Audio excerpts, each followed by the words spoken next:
Hoje a gente vai ter nossa última noite como igreja, no domingo à noite, em volta do tema dos relacionamentos. A gente começou essa série chamada Fogo no Parquinho, falando sobre namoro. Avaliamos a cultura do namoro, segundo a palavra de Deus, e tentamos dar respostas ao modo como nós vivemos e entendemos namoro e casamento na igreja. Não falamos tanto sobre casamento em si, falamos mais sobre o casamento como um objetivo, um alvo a ser alcançado. A gente já teve 5 encontros conversando, esse é o nosso 6º, e vai ser o nosso último aqui no domingo. Agora, a gente anunciou há pouco, a gente vai ter no último sábado desse mês, um encontro especial onde a gente vai finalizar essa série com jovens. Então você que é da nossa juventude, no último sábado do mês, estaremos aqui na igreja, é 17h30, Davi? 17 horas, para o encerramento, 19 horas.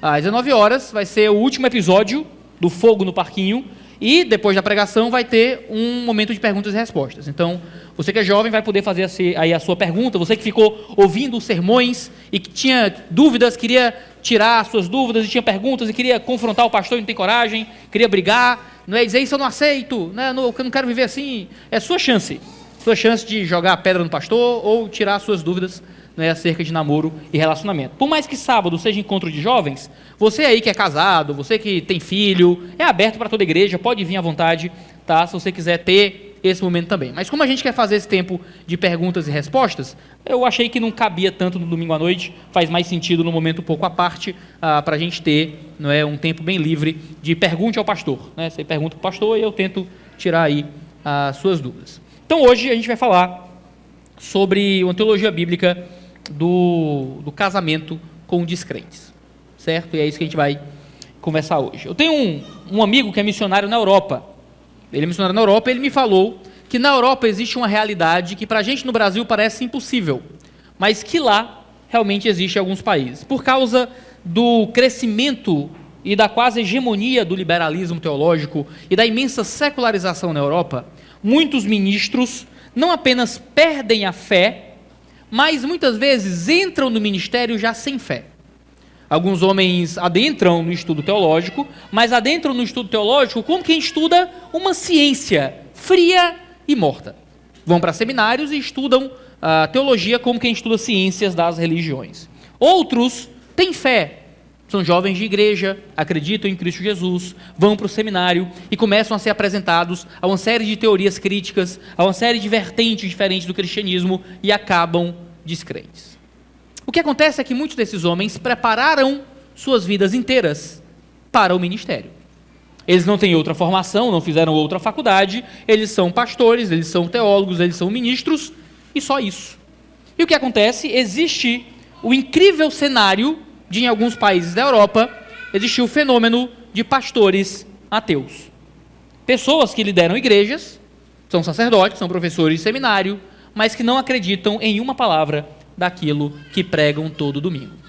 Isso é tão realidade que algumas igrejas, quando estão procurando pastores, precisam colocar com clareza nos documentos: nós procuramos um pastor crente. Porque a chance de haver candidatos descrentes é realmente alta.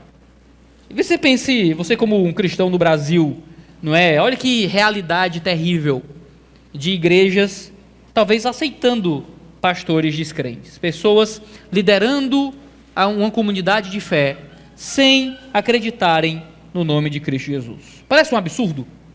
Parece uma loucura? Parece uma realidade aterradora que deveria nos colocar de joelhos e orar, pedindo a misericórdia de Deus? Mas veja só, quantos de nós não nos submetemos a essa realidade em nossas famílias? Nós estudamos e aprendemos que dentro da igreja, dentro do ambiente religioso, a família é uma extensão do reino, é uma extensão daquilo que Deus está fazendo no mundo. E a nossa família é sempre uma pequena igreja. Nosso lar é um local onde Deus reina e Deus manifesta a sua graça através do pai e através da mãe. Onde o marido é um pastor da casa. Onde a esposa é uma auxiliadora idônea que representa a própria igreja dentro daquele relacionamento. Veja, você, jovem, moça na igreja, procurando um namorado. Será que você entende que você como igreja não deveria aceitar um pastor descrente? Veja, eu sou pastor de igreja, recebo um tanto raramente alguns convites para pastorear outros lugares. Eu não sei se você sabe, mas existe aí esse intercâmbio pastoral nos ministérios, onde muita gente vê o ministério como fonte de lucro e quem pagar mais leva o pastor da vez, né? Então a gente tem, às vezes, convites pastorais aqui e acolá. E veja, eu nunca aceitaria pastorear uma igreja cheia de descrentes. Seria o fim para mim.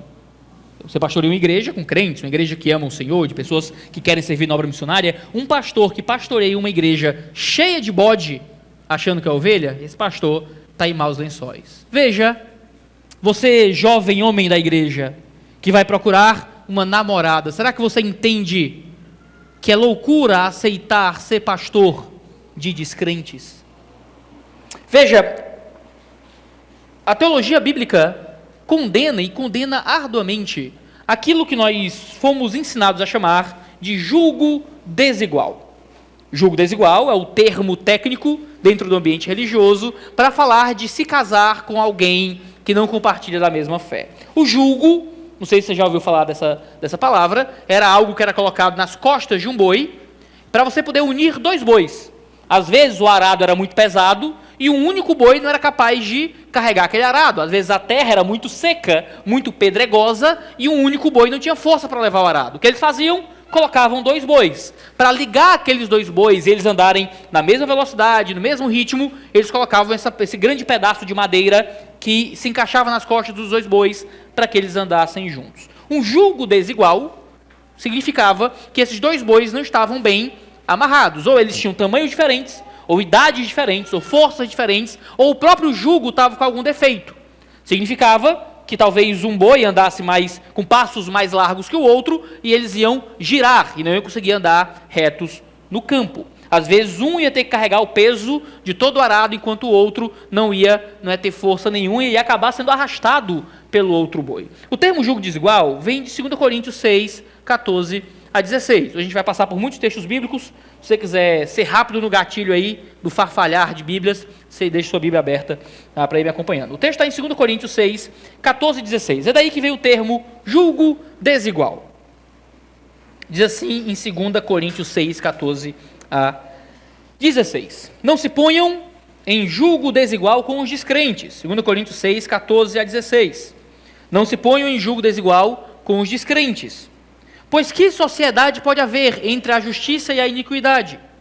Ou que comunhão existe entre a luz e as trevas? Que harmonia pode haver entre Cristo e o maligno? Ou que união existe entre o crente e o descrente? Que ligação há entre o santuário de Deus e os ídolos? Porque nós somos santuário de Deus vivo, como ele próprio disse, habitarei e andarei entre eles, serei o seu Deus, e eles serão o meu povo. É um texto muito forte. O termo julgo desigual aparece aqui, aparece como um nome bonito para falar de canga de bois, né? E que junta os dois bois nessa carga. Você tem dois bois distintos. Aqui os dois bois distintos são o crente e o descrente. Não pode existir julgo desigual. O crente e o descrente não podem estar unidos nessa junta de bois. O problema é que esse não é um texto sobre namoro. Não é um texto sobre casamento. E, contra a interpretação de muitos, também não é um texto sobre negócios, sobre dinheiro. Alguns leem esse texto e, porque tem o nome sociedade aqui, acredita que está falando sobre relações comerciais. Você não pode ter uma sociedade comercial com uma pessoa que não tenha a mesma fé. Esse é um texto sobre vida de igreja. É um texto sobre disciplina eclesiástica e sobre receber na igreja e manter na comunidade pessoas que vivem contra a fé.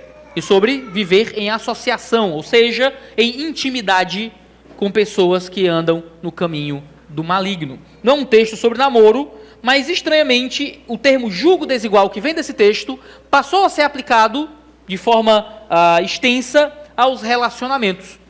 Acontece que esse não é um texto que fala sobre isso, mas fala uma coisa importante. Fala que nós não devemos aceitar na igreja pessoas que vivem debaixo do maligno.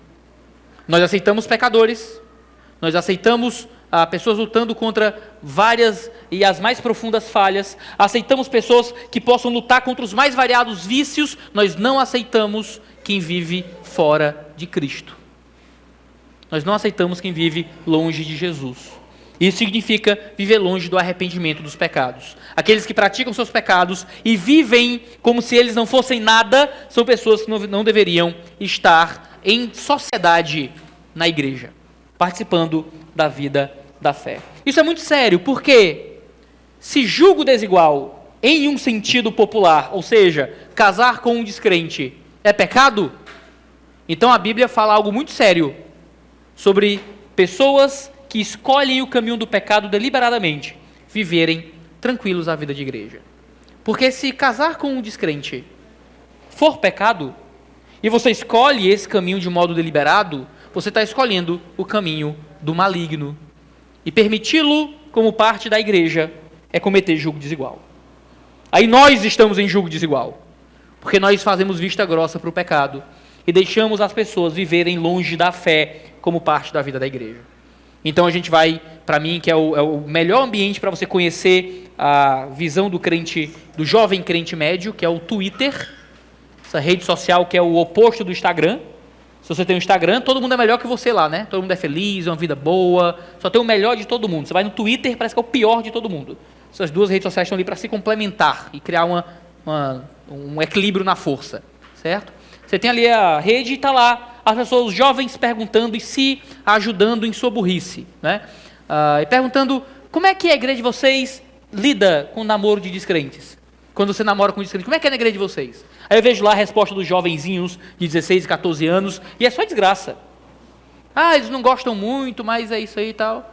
Aí eu vou lá, né? Eu com um bom tiozão na internet, digo, excomunhão. Ponto. Como assim? Expulsa. Expulsa. Acredita nisso? A gente expulsa. Que povo sem amor? Como é que pode? Mas veja, julgo desigual, num sentido teológico, é aceitar quem escolhe o pecado na igreja. É aceitar quem escolhe viver contra Deus na comunidade. Então, se, e somente se, casar com descrentes é pecado, existe uma responsabilidade por parte da comunidade em cuidar de você. E o nosso processo é o processo de Mateus 18. Alguém vai descobrir que você está namorando com um descrente, vai sentar com você e dizer, irmã, pelo amor de Deus, cara, que é isso? Está aqui a palavra de Deus, ó. É errado, é pecado, é uma ofensa ao Deus vivo. Você não pode fazer isso, você está indo contra o Cristo a quem você professa. Se o irmão se arrepender, irmão, é verdade, eu não devia fazer isso e eu vou terminar e não vou seguir esse caminho. O irmão se arrepende, termina, ganhaste teu irmão. Amém. Ele faz parte dos santos. A gente pode pecar, a gente pode ter nossos tempos de momentos de loucura e precisar que alguém nos resgate. Mas aí você fala, a pessoa até escuta e tal, e não termina, e continua aquele relacionamento, aí você chama 2 ou 3, está lá em Mateus 18. Aí você chama o pai, chama a mãe, chama um amigo, chama o presbitério, senta com a pessoa, olha, mas você não devia, eu conversei com você, e você não ouviu, e aí esse processo de tentar ganhar o irmão. O irmão se arrependeu? Amém, ganhaste o teu irmão, mas ele continua duro no pecado. Não, pastor, eu a amo. Não, pastor, eu amo e eu vou seguir esse caminho. Você está dizendo que escolheu o caminho do pecado, escolheu o caminho do maligno. Você não vai ser excluído da comunidade porque namorou com um descrente. Você vai ser excluído da comunidade porque escolheu deliberadamente permanecer no seu pecado, sem arrependimento. O único pecado que exclui um homem da igreja é a falta de arrependimento. Todas as vezes que a gente excluiu pessoas da nossa membresia, nunca foi por causa do pecado cometido. Esse pecado foi grave demais, esse aqui não pode. Rapaz, esse aqui até vai, agora torcer pro Palmeiras aí não dá, aí tem que excluir, sei lá, né? A gente nunca exclui ninguém porque cometeu um pecado, porque pecados todos cometemos, nós excluímos quando o pecado se torna a sua vida e você não se arrepende mais dele e quer viver com o seu pecado como se ele fosse a tua saúde, não mais a tua doença. Excluímos irmãos ontem da igreja, ontem, e não porque cometeram um pecado, mas porque não querem mais viver em Jesus Cristo. Infelizmente, já tive que ver várias vezes jovens, meninos e meninas, seduzidos pelo pecado, e um pecado chamado casar, namorar, se interessar e viver com descrentes. A palavra de Deus condena isso com veemência. Eu usei aqui um se algumas vezes, mas o objetivo de hoje é convencê-lo a partir da palavra de Deus que escolher entrar em um relacionamento amoroso com alguém que não compartilha a sua fé é um pecado. E é um pecado contra Deus, e se você vive isso, é um pecado do qual você deve se arrepender. Vou olhar para o Antigo Testamento, para o Novo Testamento. Ao final, quero lidar com alguns problemas práticos de seguir esse caminho. E, por fim, eu vou ter 3 aplicações muito simples para você que já é casado com descrente, né, para você que está interessado com descrente e em outras situações como essa. Então, por favor, me escute. A gente vai começar em Gênesis capítulo 1. É talvez o texto da criação. A gente vai olhar do Antigo ao Novo Testamento. Você pode anotar, você que gosta de anotar, você pode marcar na sua Bíblia e ir lendo comigo os textos também. Eu vou começar em Gênesis capítulo 1, do versículo 26 ao versículo 28, 26, 27 e 28, é a criação aqui do homem e da mulher. Um texto muito conhecido, trata sobre o começo de tudo. Criação do casamento, Gênesis 1, 26 a 28. A gente já olhou para esse texto em outro sermão, a gente vai dar uma olhadinha com outra ênfase agora nesse. E disse Deus, Gênesis 1, 26, façamos o ser humano a nossa imagem, conforme a nossa semelhança, tenha ele domínio sobre os peixes do mar, sobre as aves dos céus, sobre os animais domésticos, sobre toda a terra e sobre todos os animais que rastejam pela terra. Assim Deus criou o ser humano à sua imagem, a imagem de Deus o criou, homem e mulher os criou, e Deus os abençoou e disse, sejam fecundos, multipliquem-se, encham a terra, sujeitem-na, tenham domínio sobre os peixes do mar, sobre as aves dos céus e sobre todo animal que rasteja pela terra. Deus criou o homem e a mulher à sua imagem. E eles foram criados como imagem e semelhança para refletir Deus no mundo. E então os comissiona a exercer autoridade e domínio sobre a criação. Veja só, o casamento foi criado por Deus como um meio de exercer domínio e autoridade ao mundo em divina sujeição. O casamento foi criado não simplesmente para te dar um ambiente de intimidade física, não para te dar um ambiente de correspondência emocional. O casamento foi criado para que o homem e a mulher juntos dominem a criação, representando o próprio Deus. Esse é o sentido de imagem e semelhança no Antigo Testamento. Você é um representante real, é um embaixador do divino. Homens e mulheres foram criados para que o casamento seja essa missão profundamente espiritual.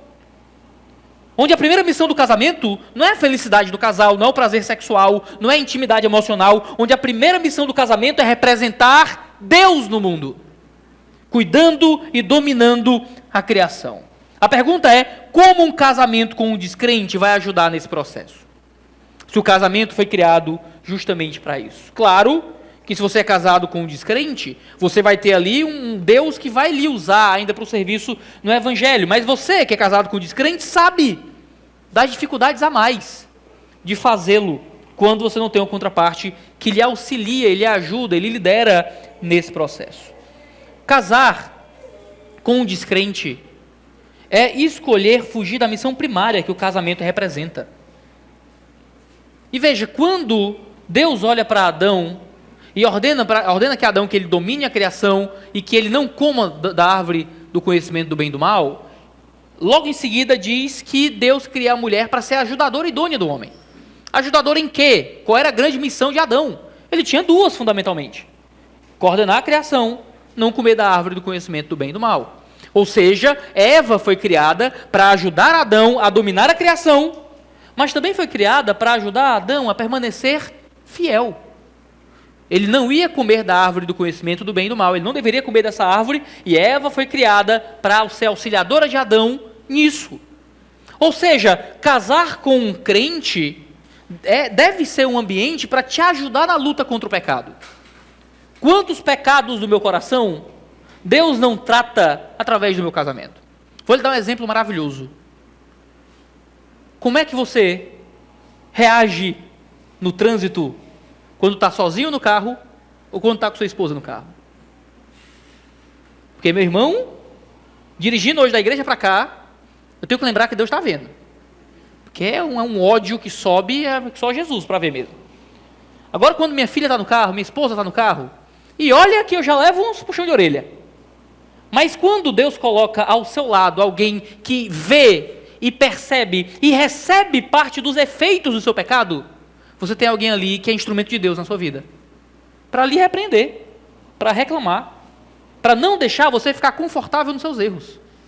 Veja, o casamento é um seminário, o casamento é um ambiente onde Deus cuida do seu caráter. Se você casa com alguém que não compartilha dos valores da fé, então como é que você vai ter alguém para aperfeiçoar o seu caráter em Cristo Jesus? Às vezes Deus tem misericórdia, e a pessoa que está do seu lado pode ter bons valores também, mas não vai ter os valores do reino. Não vai ser um auxílio para que você seja mais santo ou mais santa. Veja, se a própria Eva, que foi criada por Deus e entregue a Adão, que deveria ter cumprido essa missão, não cumpriu, quanto mais aqueles que não compartilham da fé em Cristo Jesus. O texto continua em Gênesis 2, a partir do versículo... antes, no versículo 15, 2,15. Mais à frente, 2,15 diz assim: o Senhor Deus tomou o homem e o colocou no jardim do Éden para o cultivar e guardar. E o Senhor Deus ordenou ao homem: de toda árvore do jardim você poderá comer livremente, mas da árvore do conhecimento do bem e do mal você não deverá comer, porque no dia que dela comer, você certamente morrerá. O Senhor Deus disse ainda: não é bom que o homem esteja só, farei para ele uma auxiliadora que seja semelhante a ele. E aqui a gente tem justamente essa correlação que eu acabei de explicar.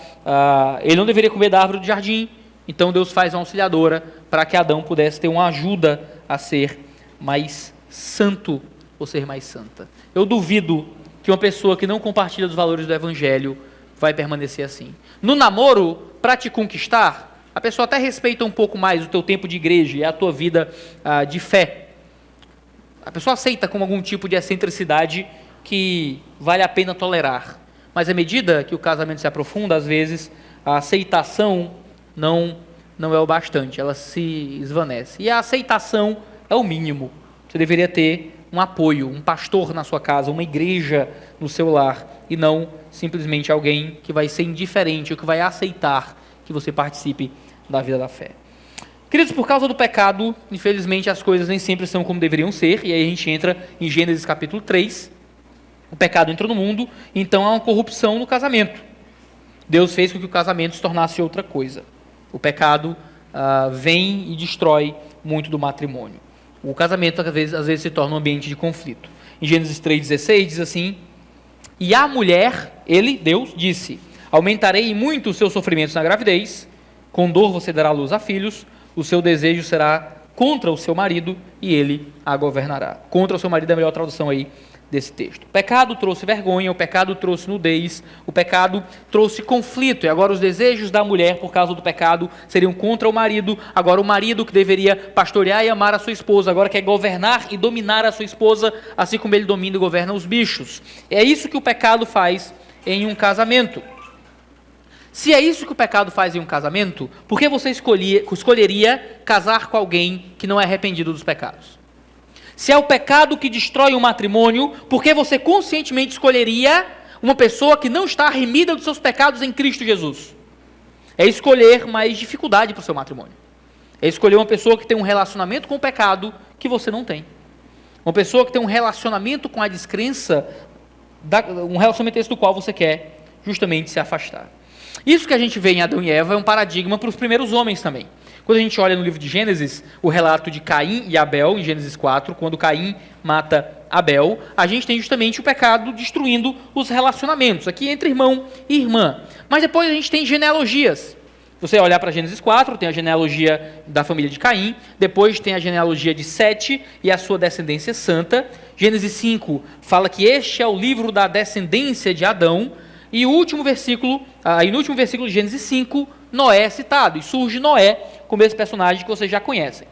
Noé é citado no fim de Gênesis 5, veja a genealogia da família de Caim, depois a genealogia da família de Sete, a partir de Adão. Deus aparece como a cabeça dessa genealogia, então Deus é como se fosse o pai, o patriarca, Deus é o avô, Deus é o pai de Adão aqui, Deus é o avô de Sete, e então o texto fala sobre filhos dos homens e filhos de Deus. Eu entendo que aqui é uma referência a essas duas genealogias. Os filhos dos homens, fala da família de Caim, os filhos de Deus fala da genealogia que vem a partir de Deus, que são os crentes que vieram a partir de Sete. Em Gênesis 6, 1 a 2, nós lemos o seguinte: Quando as pessoas começaram a se multiplicar sobre a face da terra e tiveram filhas, os filhos de Deus viram que as filhas dos homens eram bonitas e tomaram para si mulheres, aquelas que entre todas mais lhe agradaram. Isso lembra muito Gênesis 3, quando Eva vê que o fruto é agradável aos olhos, parece aprazível ao paladar, e então toma e come. Aqui, os filhos de Deus acham as filhas dos homens, a descendência pecaminosa de Caim, bonita, então as tomam como esposas. Você tem aqui, já no começo da criação, crentes casando com descrentes.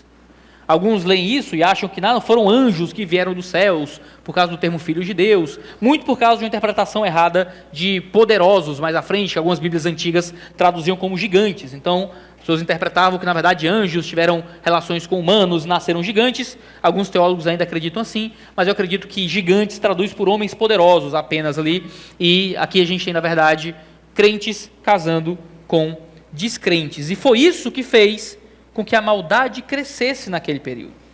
Diz em Gênesis 6:3, então o Senhor disse, o meu espírito não agirá para sempre no ser humano, pois este é carnal, os seus dias serão 120 anos. No verso 5 diz, o Senhor viu que a maldade das pessoas havia se multiplicado na terra e que todo o desígnio do coração delas era constantemente mau. Veja só, você tinha uma linhagem santa ainda.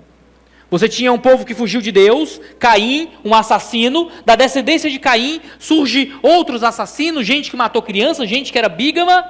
Você tem uma família longe de Deus, e você tem um povo que ainda representa o Senhor. Enoque, que dali nasceu e foi transladado, gente santa. Mas essa linhagem santa acaba como? Quando os homens acham bonitas as mulheres do mundo, se casam, nascem homens poderosos, e então você não tem mais uma linhagem que permanece fiel a Deus. O pecado cresce, se multiplica e reina através de casamentos entre crentes e descrentes. A gente conhece o texto, a gente sabe que Deus vai matar todo o mundo conhecido através do dilúvio, então vai trazer uma nova linhagem santa a partir de Noé, que muito cedo já se entrega também ao pecado. A gente tem o casamento com descrentes destruindo o mundo antigo, porque os valores da descrença contaminam, às vezes com muito mais facilidade do que os valores da fé. E quando você se deixa contaminar, por escolher deliberadamente construir uma família com alguém que não compartilha da sua fé, você está deliberadamente escolhendo criar filhos que vão ser pelo menos metade ensinados a não ter fé. E você vai ter cada vez mais essa linhagem se corrompendo. Quando a gente avança no livro de Gênesis, a gente conta a história dos patriarcas, até que a gente vê Abraão, já um tanto estabelecido, em Gênesis 24, movendo um dos seus servos a voltar lá para a sua parentela, de onde ele tinha saído, para que Isaque, o seu filho, não se casasse com uma cananeia descrente. Assim que Isaque encontra Rebeca como esposa, Abraão já era velho e faz seu servo jurar que não buscaria uma esposa descrente para o seu filho entre os cananeus. Isso é muito importante para Abraão. Ele não queria deixar que seu filho se casasse com uma mulher que não seguisse ao Senhor. Rebeca lamenta profundamente o casamento de seus filhos Jacó e Esaú com mulheres cananeias e hititas. Quando você lê Gênesis 27, versículo 46, a gente lê o seguinte: então Rebeca disse a Isaque, estou aborrecida por causa das filhas de Et. Se Jacó tomar esposa dentre as filhas de Et, tais como estas, as filhas dessa terra, de que me servirá a vida? Para essa mãe, a vida dela estava destruída se seu filho casasse com uma descrente, com alguém que não servia a Israel. Ela lamenta sobre sua própria vida se seu filho casasse com uma mulher hitita. Ainda agora em Gênesis 28, do versículo 1 e 2, diz assim: Isaque chamou Jacó e, dando-lhe a sua bênção, lhe ordenou, dizendo: não escolha uma esposa entre as filhas de Canaã. Levante-se e vá até Padã-Arã, a casa de Betuel, pai de sua mãe, e tome lá por esposa uma das filhas de Labão, irmão de sua mãe. Já no verso 9, a gente lê que Esaú queria fazer a mesma coisa, vendo que não era bom se casar com alguém de fora da família da fé. Em Gênesis 28, 9, diz: Esaú foi à casa de Ismael, e além das mulheres que já tinha, tomou por mulher Malate, filha de Ismael, filho de Abraão e irmã de Nebaiote. Jacó segue a mesma coisa na sua família. Amor convida a filha de Jacó a se casar com seu filho Siquém, que estava profundamente apaixonado por ela. Jacó responde que ele não daria sua filha em casamento, a menos que toda a casa de Siquém e de Amor fosse circuncidada, porque ela não casaria com alguém de fora da família da fé. Siquém disse que poderiam aumentar o dote e pediu o que quisesse para poder casar com ela. Jacó diz que seria uma vergonha dar a filha para um homem que não era circuncidado, ou seja, sem a marca da aliança da fé. Ele pede uma única condição, que todos os homens da casa sejam circuncidados. Está em Gênesis 34, verso 17. Diz assim: se porém não ouvirem e não quiserem ser circuncidados, tomaremos a nossa filha e iremos embora. Veja, a gente tem 3 gerações de patriarcas que não aceitam entregar seus filhos a pessoas que não sejam da família da fé. Porque nós não vamos permitir casamentos entre crentes e pessoas descrentes. Isso é representado também na própria lei de Moisés no Antigo Testamento. Em Deuteronômio 7, quando Israel está prestes a entrar na terra de Canaã, nós lemos o seguinte, nos versículos 3 e 4 de Deuteronômio capítulo 7. Não casem com pessoas dessas nações. Não deem as suas filhas aos filhos dessa gente, nem tomem as filhas deles para os filhos de vocês, pois elas levariam os filhos de vocês a se desviar de mim, para que servissem outros deuses. Assim, a ira do Senhor se acenderia contra vocês, e depressa ele os destruiria. Duríssima a mensagem de Deus. Não deixem, aqui a responsabilidade está sobre os pais, porque eram os pais quem arranjavam os casamentos.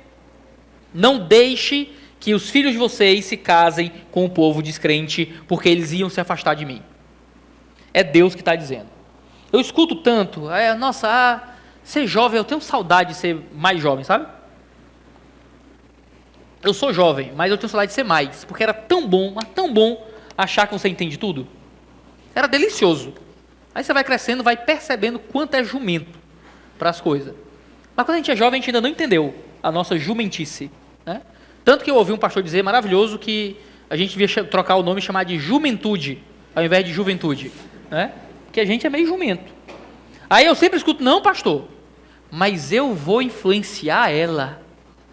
Não, pastor, mas eu já vi minha mãe casou com um descrente e ele se converteu. Pastor, não, pastor, ele, você vai ver, pastor, ele ainda vem para... Você está chamando Deus de mentiroso, certo? Você está chamando Deus de mentiroso. Deus teve misericórdia de muitos de nós, graças ao Senhor. Muitos de nós fomos burros, casamos com descrentes, e Deus teve pena, teve misericórdia e converteu, amém, aleluia. Isso é uma minoria, e infelizmente, nunca conheci alguém que não se achasse exceção.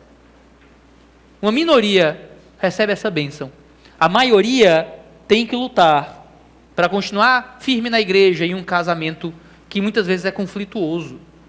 Poucos homens, poucas mulheres conseguem permanecer em um casamento saudável com descrentes. Aleluia, que muitas vezes acontece, Deus dá essa misericórdia.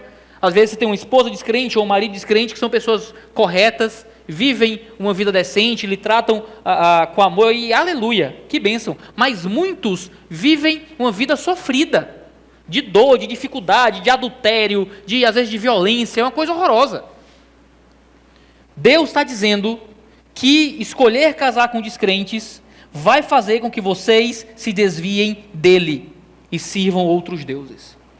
Quem está dizendo não é o pastor, quem está dizendo não é uma tradição religiosa, quem está dizendo é Deus. Se quer casar com descrente, você vai se desviar.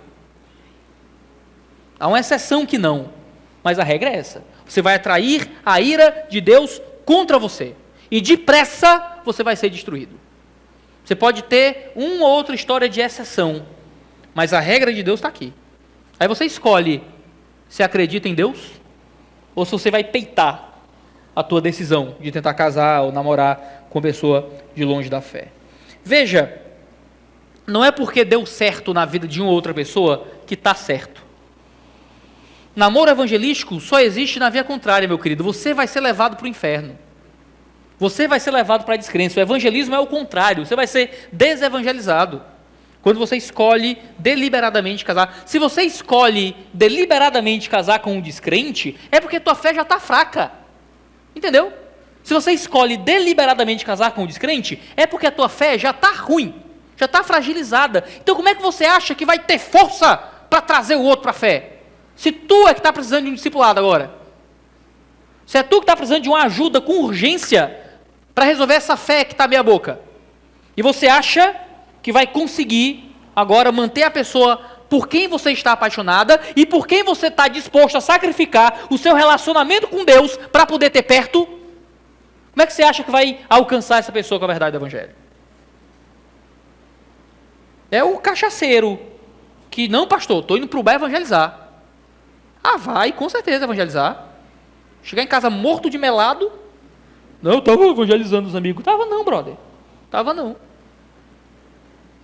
Sabe, você está com a fé fragilizada ao ponto de querer ter relacionamentos com uma pessoa que não compartilha da própria fé. E você vem me dizer que porque vai evangelizar e vai alcançar a pessoa para o evangelho, daqui a pouco vai ser a assembleia para excluir você. Porque você escolheu o caminho do pecado. Isso é muito triste. É muito triste. Em toda a história do povo judeu, isso continua.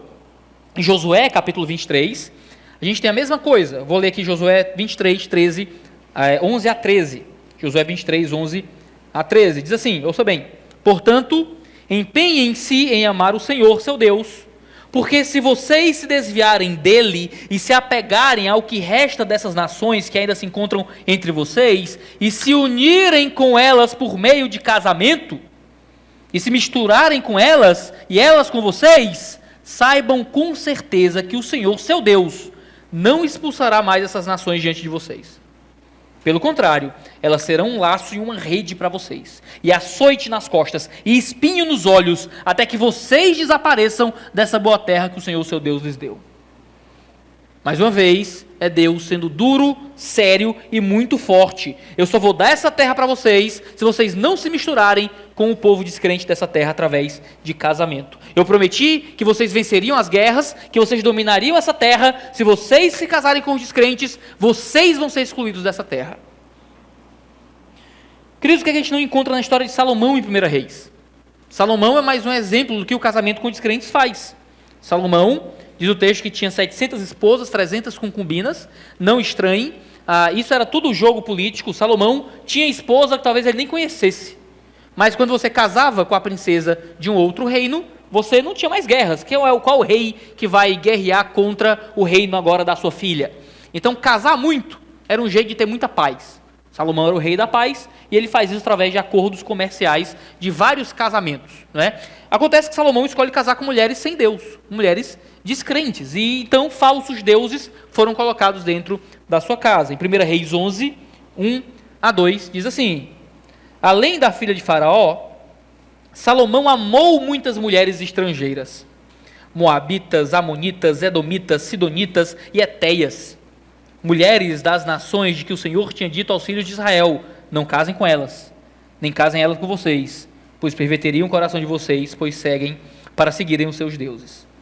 A estas Salomão se apegou pelo amor. Ah, queridos, como o amor pode destruir a sua vida. Como o amor pode acabar com a sua fé. Como o amor pode trazer a ira de Deus para você. Como eu falei no nosso último encontro sobre essa série, a gente não pode simplesmente amar, porque o amor pode ser maligno também. Deus é amor, mas existem amores que são do diabo. E por isso a gente não tem só que amar, porque o amor tudo vale, não. A gente tem que amar de forma correta e amar o que é correto. Pastor, mas eu estou morto de apaixonado. E você é o quê? Um bicho? Que só sabe viver pelo que sente? Pastor, mas todo dia eu vou dormir pensando nela. Então aguente. Ore até esquecer. Porque passa. Pastor, mas você não entende, a gente não escolhe a quem a gente ama. Mas você escolhe com quem você se relaciona. Pois ame. Ame profundamente, mas ame mais a Deus. E ame a Deus ao ponto de ver esse amor maligno ser destruído no teu coração. Ora, a gente ama o pecado mesmo, irmão. Se chama carne isso. A gente ama o que é errado mesmo. Está aqui dentro. Mas quando a gente ama a Deus, a gente pega esses falsos amores e a gente os esmaga com o evangelho o máximo que pode. E você vai dormir toda noite pensando no menino lindo da faculdade que não tem Jesus. Mas você ora toda noite para que Deus tire isso do seu coração. Até que saia. É melhor dormir apaixonada pelo descrente, mas dormir sozinha, orando a Deus e sendo fiel ao Senhor, do que tentar satisfazer vontades pecaminosas no coração e ir seguir a sua vida como descrente, mas não ter mais Deus do seu lado. Trocar Cristo por alguém do mundo que vai te afastar do Evangelho. Salomão fez isso. Salomão se apegou pelo amor. Quando nós somos jovens, a gente dá muita atenção ao que esse coração reipode sente. Queridos, eu nem vou falar da minha juventude porque é vergonha alheia demais. É vergonha alheia demais. Eu acho que toda semana eu me apaixonava por alguém diferente na escola. Toda semana, era uma paixonite nova. Cadê o Davi? Tu era assim também? Eu era assim. Não tem cara de que era, Davi. Escrevia poesia, não? Poesia, não. Eu sei reconhecer um trouxa igual a mim quando eu vejo. Né? Não, escrevia poesia, ficava ouvindo música, chorando em casa, essas coisas, né? É nóis. É triste. Juventude é uma miséria. Ave Maria. Deus tem misericórdia. Né? A questão é que isso faz sentido quando a gente tem 8 anos, tem 12, sabe? Quando vai chegando ali nos 14 por 15, já está na hora de começar a melhorar. O problema é que eu sento com homens de 25, de 30, gente que tem 20 anos de casado, com o coração queimando por outro, apaixonado. Gente que chegou num nível de carência emocional que parece que qualquer um resolve. Irmãos, isso faz sentido aos 5 anos, aos 6, aos 7, aos 10, você ficar ouvindo as suas músicas tristes, chorando no banho. Mas, meu Deus do céu, vocês são crentes adultos que amam o Senhor. Você não pode deixar que aquilo que você sente guie a sua vida mais do que aquilo que você crê. Porque nós não somos guiados pelas nossas emoções, nós somos guiados pelas nossas convicções. E se suas emoções são contrárias às suas convicções, sinto muito, você fica nas convicções. Você fica naquilo que é certo. Você permanece no Evangelho. Você pode estar morto de amores, morta de apaixonada. Você continua olhando para Jesus. Porque se você se deixa levar pelo que você sente, e é o quê? Depois é um divórcio, depois é adultério. Depois é abandonar o casamento porque você sentiu alguma coisa por alguém. Queridos, meus queridos, vocês vão sentir muitas coisas na vida. Se você se deixa levar pelo que você sente e acha que o que você sente representa quem você é em nível absoluto, querido, você vai enlouquecer. Claro que o que sentimos vem de nós de alguma forma. Claro que nossos sentimentos vêm justamente do nosso pecado. Nós somos todos pecaminosos e sentimos coisas pecaminosas. Mas quando nós continuamos olhando para o Evangelho, nós temos um Senhor que nos aceita e nos recebe apesar dos nossos maus sentimentos. Quem de nós tem coragem de confessar uma paixão para o marido ou para a esposa? Horrível, né? Não estou falando nem do adultério, não estou falando de adultério ainda. Estou falando de paixão. Você chega, amor, marido, esposa, eu estou apaixonado por outra pessoa. É doloroso, né? Dói, né? Imagina ser marido, esposa, ouvir isso. Eu não fiz nada, mas eu estou apaixonado. Sabe, você tem um Cristo Jesus que pode te ouvir dizer isso. Jesus, eu estou apaixonado pelo pecado. Jesus, eu estou apaixonada pelo descrente. E Cristo continua de braços abertos nos recebendo, apesar de nossas paixões doentias e pecaminosas. E isso é maravilhoso, porque quando nós corremos para Ele, nós não precisamos viver como Salomão, que se deixou levar pelos amores do coração. Renato Russo, que dizia, quem um dia irá dizer que existe razão para as coisas feitas pelo coração.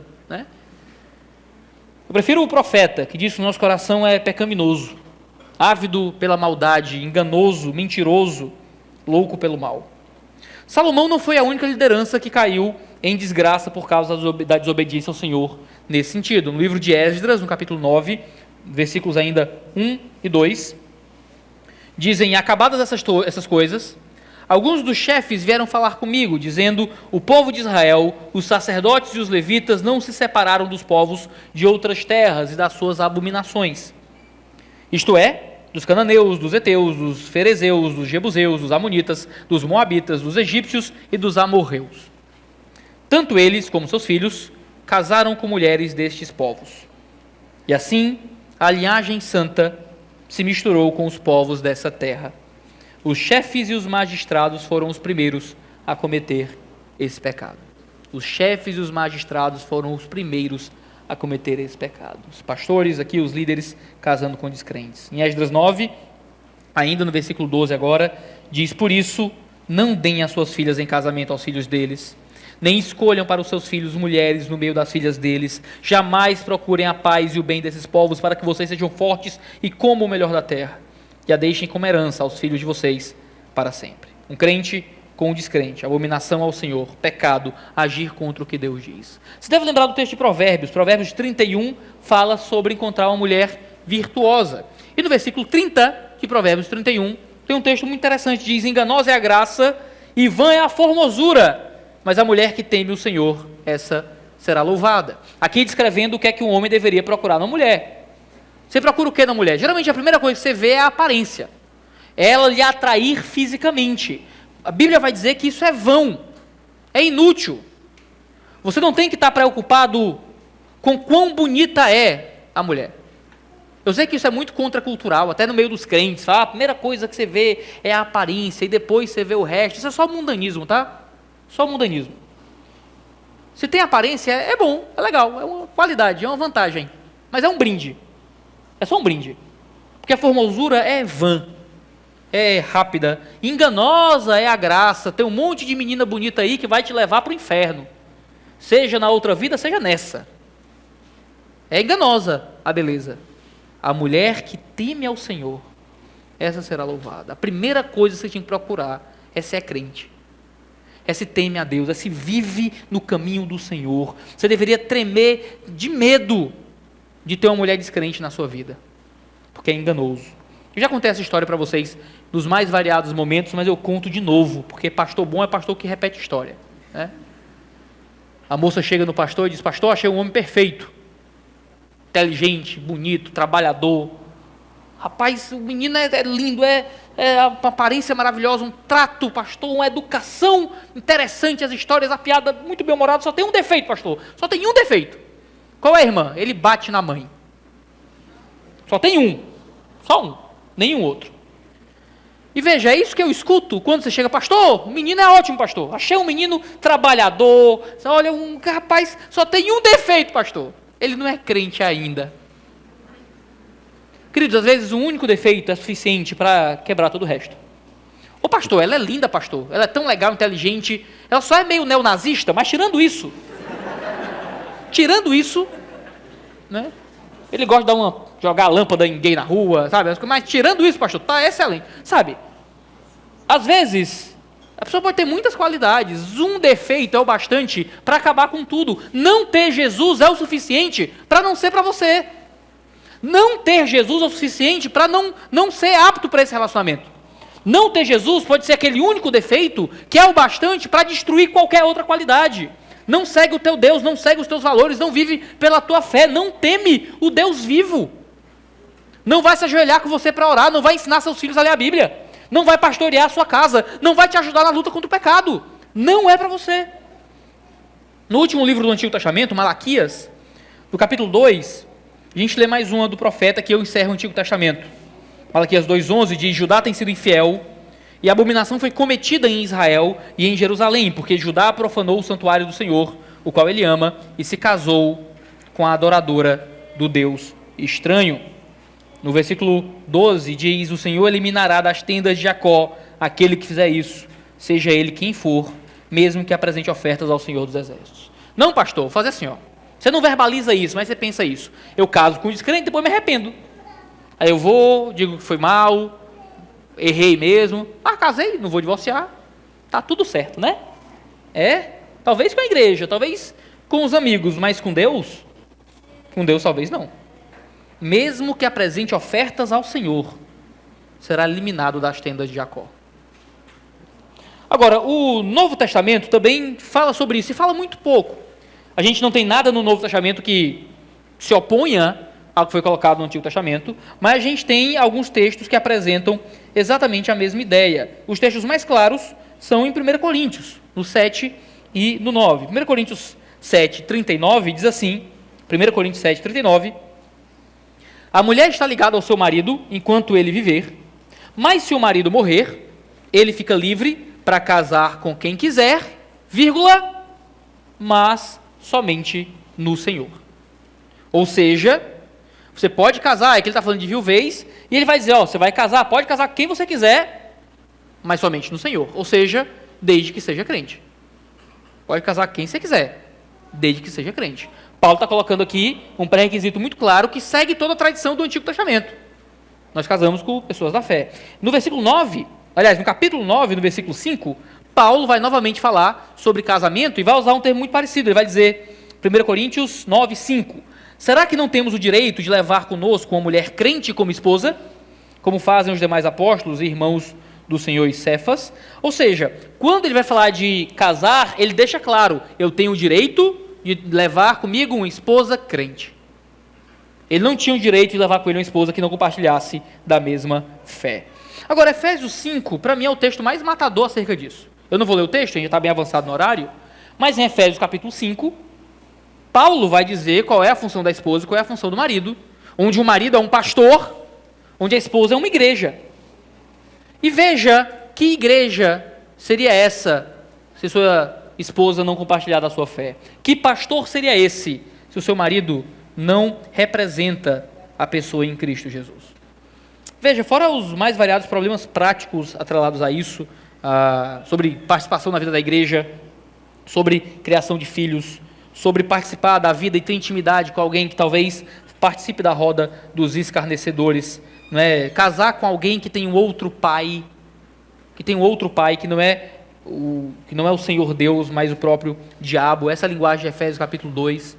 Às vezes a gente acredita que existe o crente, o descrente e o meio do caminho. Tem o crente, o descrente e o mais ou menos. Tem o filho de Deus, o filho do diabo e, sei lá, o filho de quem? Né? De chocadeira. Não tem. Ou é filho de Deus ou é filho do diabo. Ou tem Jesus ou tem capeta. Ou tem Satanás na vida dele. Quando você se apaixona por uma pessoa, não, pastor, ele até vem para o culto. Excelente. É só uma pessoa que é filha do diabo que vem para o culto. E você quer que essa pessoa que é filha do diabo seja o pastor da sua vida. Meus parabéns. Escolha excelente. Não é uma boa escolha. Você escolhe casar com alguém que não vai passar a eternidade do seu lado com Cristo Jesus. Isso é muito sério, é uma ofensa a Deus.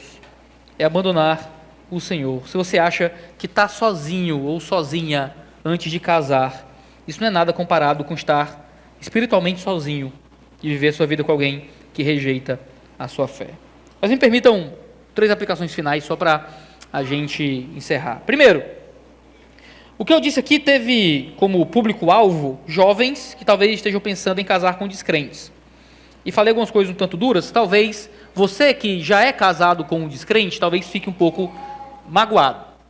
Nada que eu falei é mentira, obviamente, mas se você já é casado com um descrente, seja porque no passado você tomou essa decisão, sendo crente, casou com um descrente, se arrependeu disso, sabe que agiu errado, ou então porque você foi o primeiro a se converter na sua casa, que é uma realidade muito comum, são 2 descrentes casados, um deles conhece o evangelho, se converte e o outro não se converteu. Lembre, se você casou com um descrente já sendo crente, você pecou. Você pecou contra o Deus vivo e você precisa se arrepender. Não se arrepender da pessoa que você ama, ou do pai de seus filhos, da mulher, da mãe de seus filhos, mas se arrepender de ter tomado uma má decisão de ter afrontado o Senhor. Agora, tanto aquele que escolheu casar com o descrente ou que se converteu primeiro, em 1 Coríntios 7, Paulo deixa muito claro que se o parceiro descrente deseja continuar com você, você não tem que ir embora. Você não tem que se divorciar. Ih, pastor, sou casado com um descrente, ouvi o sermão, vou assinar o divórcio amanhã. Nada disso. Você continua casado. Continua casada. O que Paulo diz é que você não pega a impureza do seu marido como se fosse uma DST. Você pega da sua esposa o pecado como se fosse uma doença sexualmente transmissível. Na verdade, você ajuda a purificar. A linguagem é essa. Senão, todos já seriam descrentes. A ideia é que se o seu marido ou a sua esposa descrente quer continuar esse casamento, não quer rejeitá-lo ou rejeitá-la por ser cristã ou cristão, continue e seja bênção para a vida do seu marido ou da sua esposa. Quantos lares não foram transformados porque a esposa se converteu primeiro, ou o marido se converteu primeiro, e o outro, através da pregação do evangelho, da vida de igreja, foi atraído a Deus e então se converte. Você certamente enfrenta lutas particulares, enfrenta muitos desafios, mas continue crendo. Continue crendo contra certas expectativas ou muitas esperanças ruins, que talvez o seu marido ou a sua esposa ainda possa conhecer o evangelho. Continue pregando, continue ensinando, continue falando de Jesus, continue tratando bem e amando profundamente. Quem sabe Deus traz seu marido ou sua esposa do reino das trevas para o reino da maravilhosa luz. Continue tendo essa força. Segunda aplicação. Quero falar aqui com descrentes que possam estar aqui dentro. Talvez você seja um descrente casado com um crente. Talvez você só venha aqui de vez em quando, talvez seja alguém que veja na internet ou alguma coisa assim. Seja grato a Deus pela pessoa que Deus te deu. Deus colocou na sua vida um filho dele, uma filha dele. Não esqueça que a fé dela ou a fé dele não substitui a sua. Não substitui a sua. A sua salvação tem que ser encontrada, não porque seu marido é crente ou porque sua esposa é crente. Muitas pessoas, eu conheci maridos e esposas de crentes que eram descrentes, que achavam que estavam mais perto de Deus porque a esposa orava por ele, ou porque o marido lê a Bíblia em casa. E veja, a sua fé tem que ser encontrada pessoalmente.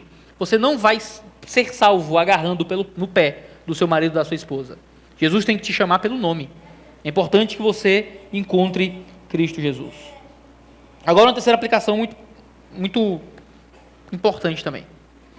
E essa é a última aplicação para encerrar todo esse tempo de estudo sobre relacionamentos.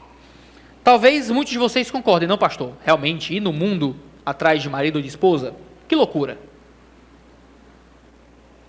Sei que namoro dentro da igreja tem esse objetivo de casar, então se eu namoro um descrente, eu estou objetivando casar com um descrente. Isso é um pecado, eu entendi na palavra de Deus. Mas deixa eu mandar a real aqui. Às vezes o descrente pode ser seu colega de mocidade. Às vezes o descrente é membro da igreja. Às vezes o descrente está todo domingo no culto. Às vezes pode vir para o culto de oração, pode não faltar um único rolê do pessoal. Você não pode simplesmente acreditar que o que Deus espera de você é que você case com alguém que é membro da Manaim, membro de alguma igreja. Você tem que casar com alguém que tenha fé e vida em Cristo Jesus. Então, quando você namora, geralmente o que é que você faz no namoro? Você está procurando um tipo de compatibilidade que perdure para o casamento. Então, vocês começam a namorar para saber o quê? Para saber se vocês se dão bem. Para saber se tem química, se a borboletinha no estômago continua. Para saber se ele vai te tratar bem, se ela vai te tratar bem. Com o tempo aí, infelizmente, vocês vão testando um ao outro em coisas que só deveriam ser próprias ao casamento. Mas sabe o que é que você devia estar procurando acima de qualquer coisa? Fé. Vida com Deus. Se as pessoas estão preocupadas com Jesus, se está lendo a Bíblia, se está orando, se está lutando contra os pecados, se está sendo pastoreado, se está sendo discipulado, se está servindo, se está participando, se tem Jesus no coração, se fala sobre as coisas da fé, se preocupa com a sua fé. E infelizmente, muitos de vocês, porque eu vejo e eu sei, eu estou aqui, eu congrego aqui também, muitos de vocês estão procurando qualquer outra coisa. Terminam porque não sente mais aquilo no coração. Terminam porque não agrada mais fisicamente do mesmo jeito e apareceu uma outra que agrada mais. Terminam por causa da personalidade e raramente colocam como primeiro fator a averiguar se estão vivendo vida com Deus. Nunca conversam sobre o devocional. Se eu perguntar, o teu namorado terminou o plano de leitura bíblica anual dele? E você nem sabe, porque você não se importa, porque não faz parte da tua preocupação, se você está entregando a sua vida a alguém que vai te pastorear bem. Quando uma igreja está sem pastor, queridos, é uma confusão para tentar achar um pastor, e é teste, e é entrevista, e às vezes tem sabatina e tudo mais. Mas marido? Não, marido, se for bonitinho, está valendo. Trouxe rosas, pastor. É tudo que eu preciso. Tudo que você precisa é estar mais próximo de Cristo Jesus. E é isso que você tem que estar procurando em alguém. Na namorada, se ela vai ser alguém que vai te deixar mais perto de Deus ao longo do casamento. No marido, se ele vai ser alguém que vai te aproximar de Cristo Jesus ao longo do casamento. Se você não olhar para isso em primeiro lugar, você vai estar olhando para a coisa errada. E vai viver seu casamento baseado em valores errados. E quando esses valores errados faltarem, quando a beleza se esvair com os anos, quando a personalidade talvez se enrijecer com os sofrimentos da vida, quando certos comportamentos que são engraçadinhos se tornarem irritantes pela repetição, quando você começar a se incomodar com o som da mastigação, ou com o jeito de rir, O que sobra, de fato, é uma vida vivida em aliança e em compromisso com o Deus vivo. É isso que vai juntar um casamento sólido e próspero para o resto da vida. E se não é isso que você está procurando, eu sinto muito por ter que celebrar o seu divórcio em algum momento. Que Deus possa nos ajudar, nos guiar a tomar boas decisões com relação ao namoro. Acho que a gente fez um bom panorama desse tipo de assunto. Acho que ajudou vários pais que conversaram comigo. Fico muito feliz com os pais estarem interessados nisso, mas fico feliz com muitos jovens também aceitando de muito bom grado aquilo que a gente tem conversado aqui. No último sábado desse mês, a gente vai ter nosso último encontro com os jovens. Aí você traga suas perguntas, suas questões, vai ter um tempo de exposição também. A gente vai continuar falando sobre namoro, tá bom? Mas aqui no domingo a gente vai ter umas outras séries, a gente vai conversar sobre alguns livros bíblicos. Vai ser um tempo bem legal. Vamos orar, pedir para que Deus nos abençoe e então seguir com o fim do nosso culto. Senhor Deus, nós te louvamos, agradecemos pela maravilhosa oportunidade de sermos ensinados pela Tua Palavra. Somos gratos, Pai, porque nós não somos deixados sem instrução. Nós não somos deixados à nossa própria mercê, para viver de acordo com nossos próprios ideais e interesses. É o Senhor que nos ensina, é o Senhor que nos guia. Então nos faz viver pela Sua Palavra. Sei que dói muitas vezes, sei que permanecer na fé e viver de acordo com os valores da fé cobra sacrifícios que nem sempre a gente consegue ver um caminho melhor à frente. Mas nos dá fé. Dá fé aos nossos jovens, dá fé aos nossos pais, para que os nossos valores representem Tua vontade e o Teu interesse, Deus. Guia a Manaim, Senhor, guia a nossa igreja. Que nossa comunidade possa ter relacionamentos prósperos e saudáveis. Que nós não sejamos guiados pelos valores do mundo, mas sim pelos valores do Teu reino. Que vivamos para a Tua glória e para a Tua honra, Senhor. Em tudo e também nos nossos relacionamentos. Se nós oramos no Santíssimo Nome de Cristo. Amém.